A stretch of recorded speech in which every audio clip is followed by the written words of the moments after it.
Pour parler à une agence d'influenceurs ou alors se faire accepter par ces agences, il est important de paraître professionnel. Et dans cette vidéo, je vais te montrer comment faire. C'est parti!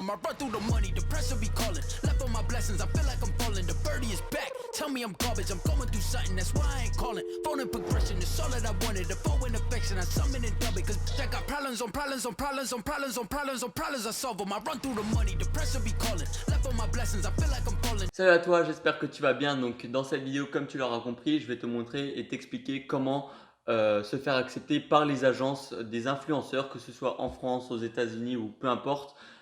C'est important de paraître professionnel parce que sinon ils vont juste pas répondre. Ils n'ont pas envie de faire de partenariat avec des gens qui sont pas professionnels, et surtout en France avec le fait que le dropshipping ça commence un petit peu à se connaître, que voilà, les gens ils connaissent, ils pensent que c'est de l'arnaque et toutes ces choses-là. C'est très important, ils veulent garder une bonne image, donc il faut paraître professionnel et pas voilà, un vieux site dropshipping qui revend du AliExpress vite fait comme ça. Ça, les influenceurs, enfin les agences ne veulent pas. Donc comment faire? Tout simplement déjà avoir un site professionnel. Si tu peux avoir un packaging et pouvoir le montrer sur ton site, c'est bien. Ça, c'est déjà une bonne chose. Avoir une bonne image de marque et ne pas paraître vraiment cheap, c'est-à-dire si tu peux maintenant mettre des mock-ups sur ton site pour faire genre que tu as un packaging ou voilà, des emballages personnalisés, avoir beaucoup d'avis de clients, des reviews, avoir un site très beau, très professionnel, sans aucune faute d'orthographe, avec des mentions légales. Ça, c'est très important, les mentions légales, avec les informations de la société, tout ça, c'est très important. Euh, Qu'est-ce qui pourrait encore apporter une belle image de marque?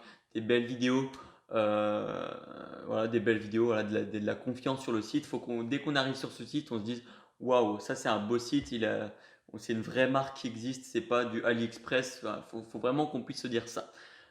Ensuite, il faut avoir une adresse professionnelle, donc prendre une G Suite, c'est-à-dire ne pas avoir un vieux mail, euh, par exemple le nom du site @gmail.com, ça c'est pas pro. Alors que si maintenant tu as un mail qui est plutôt du type contact le nom de ton site.com, c'est déjà un petit peu plus professionnel. Pour ça, j'avais fait une vidéo, donc c'est pour comment faire une G Suite. Je mettrai sûrement en fiche en haut à droite, ou là, je sais pas.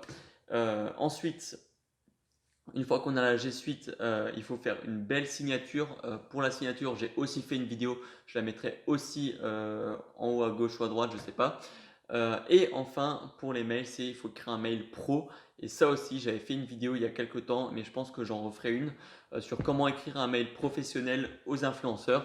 Voilà, toute la partie mail en fait est très importante, tout autant que le site. Et une fois que tu auras tout ça, tu pourras essayer de contacter les influenceurs. Donc voilà, si tu as des questions, n'hésite pas à les poser en commentaire ou alors m'ajouter sur Snapchat et sur notre compte New Story. Tu pourras envoyer des messages, on y répondra, on répondra à tes questions, et si tu as besoin de conseils, on pourra même s'appeler si tu as envie. Donc jusqu'à la prochaine fois, porte-toi bien, travaille bien, crois en tes rêves. Ciao!